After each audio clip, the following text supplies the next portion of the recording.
자, 여러분 안녕하세요. 오늘은요, 인공호흡기를 단다는 것에 대해서 말씀드리도록 하겠습니다. 인공호흡기.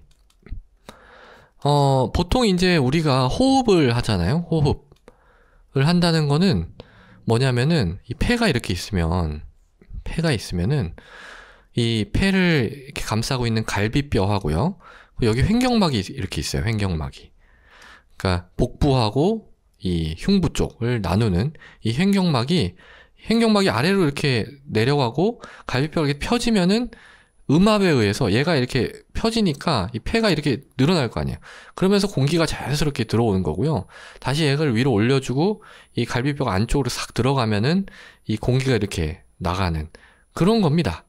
그러니까 패시브한 거예요. 패시브한 거. 그러니까 외부에서 우리가 호흡을 숨을 싹 들이마실 때 외부에서 바람이 이렇게 막 들어오는 게 아니고요. 우리가 이 바람을 땡기는 겁니다. 땡기는 것.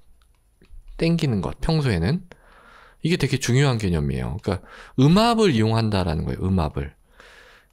이게 이제 평소에는 아무 문제가 없어요. 평소에는 이렇게 음압을 싹 땡겨가지고 호흡을 하고 다시 내보내고 이렇게 하면 되는데 이게 만약에 폐렴이 만약에 되게 심하다. 그래서 폐가 막, 폐 가게 되면은 여기, 기관지, 이렇게 해가지고 결국은 이 알갱이, 폐포가, 요렇게 이제 달려있잖아요. 근데 이제 폐에 염증이 있으면은, 이게 제대로 기능을 못 하는 거예요. 뭐 물도 차고 뭐, 염증도 심하고 하니까. 그러면은 이제 호흡곤란이 발생을 하죠.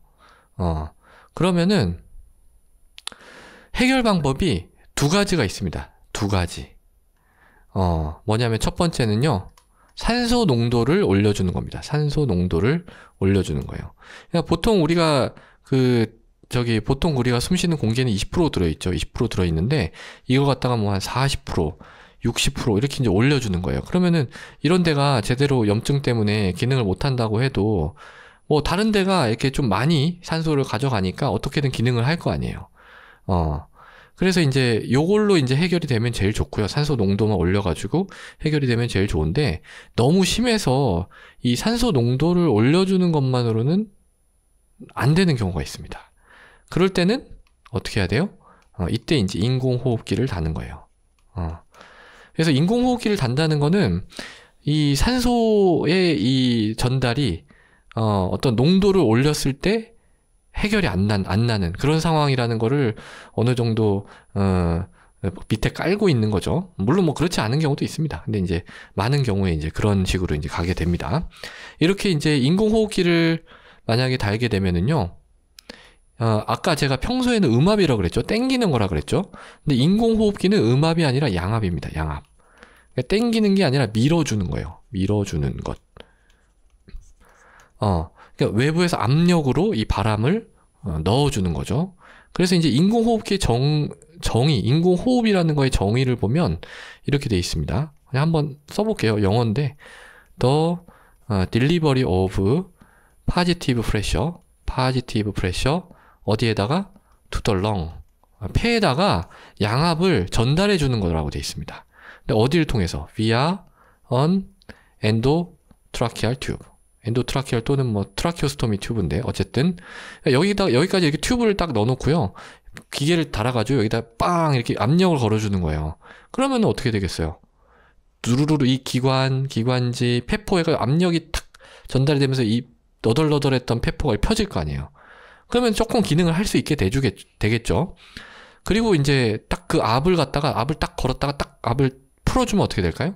자연스럽게 이제 압이 이쪽이 더 높으니까 자연스럽게 이 기관 이렇게 공기가 밖으로 나오겠죠. 이쪽이 압이 더 높으니까. 물이 이제 높은 곳에서 낮은 곳으로 흐르듯이 이제 공기가 이렇게 밖으로 나오게 되는 그런 겁니다. 이런 식으로 이제 압을 딱 걸어줬다가 풀어줬다가 이걸 이제 계속 반복을 하는 거예요. 인공호흡을 할 때는. 물론 이거 다 풀지는 않아요. 풀 때 다 풀지는 않고 0으로 풀지는 않고 한 뭐 5에서 7 요 정도로 푸는데 이걸 이제 핍이라고 합니다. 핍. 네, 근데 이것까지 얘기가 너무 복잡하기 때문에 나중에 자 그러면은 이 인공호흡기를 언제 다느냐 아까 말씀드렸죠. 산소 공급으로 이 호흡의 프로세스가 해결이 안 날 것 같을 때 그럴 때 이제 다는 겁니다. 굉장히 심플한데, 그럼 그런 상황들이 언제냐, 라고 하면은요, 이런 겁니다. 폐렴. 우리가 잘 아는, 지금 제가 예를 들었던 폐렴 또는 ARDS. ARDS는 조금 달라요. 이건 이제 급성 호흡곤란 그 증후군이라고 하는 거고, 이럴 때도 이제, 인공호흡기를 달아야 되고요. 그다음 폐부종. 폐부종은 이제 심장 기능이 떨어져가지고 폐에 물이 찬 거죠. 이럴 때도 이제 인공호흡기를 달아야 되고, 세피스, 폐혈증. 폐혈증 같은 경우에는 이 몸 안에 산소 요구량이 증가해요. 그래서 평상시에 그냥 우리가 숨 쉬듯이 숨 쉬어가지고는 몸에 이 산소를 다 전달해 주질 못해. 그런 경우에도 이 인공호흡기를 달아야 될 수가 있습니다. 그 다음에 이제 또 머슬 문제로 이제 숨을 못 쉬게 되는 경우가 간혹 있어요. 예를 들면 이제 복어독 같은 경우입니다. 이게 이제 진실인지 저는 한 번도 못 봐가지고 진실인지는 모르겠는데, 복어를 이제 잘못해가지고 먹게 되면은 이런, 제가 아까 처음에 말씀드렸던 이 근육을 이용해서 우리가 음압으로 이렇게 당겨주고 하는 게 이제 호흡의 과정이라고, 밀어주는 건 아니고 사실 당겨주면 공기가 나갈 땐 자연스럽게 쪼그라들면서 나가는데, 어쨌든 그 힘이 이제 필요하잖아요. 우리의 근육의 힘이 필요한데, 복어독을 이제 중독이 되게 되면 이런 근육의 힘을 줄 수가 없는 상황이 되는 거예요. 그럼 호흡을 할 수가 없으니까 죽게 되겠죠. 그런 경우에는 외부에서 이렇게 밀어주는 이런 인공호흡을 해서 복어독이 이제 해결이 될 때까지 인공호흡을 해주는 그런 얘기를 이제 저도 수업에도 많이 듣고, 그냥 뭐 회식 자리 같은 데서 교수님들이 많이 얘기를 해주셨는데, 저는 실질적으로 한 번도 경험해 본 적은 없습니다. 이론적으로는 이해가 가죠. 이론적으로는. 자, 그래서요, 오늘은 이 인공호흡기를 단다는 것, 뭐 아주 엄밀하게 막 학문적으로 설명을 드린 건 아닌데, 그래도 개념적으로는 대충 중요한 건 다 설명을 드린 것 같아요. 자, 오늘도 경청해 주셔서 대단히 감사합니다.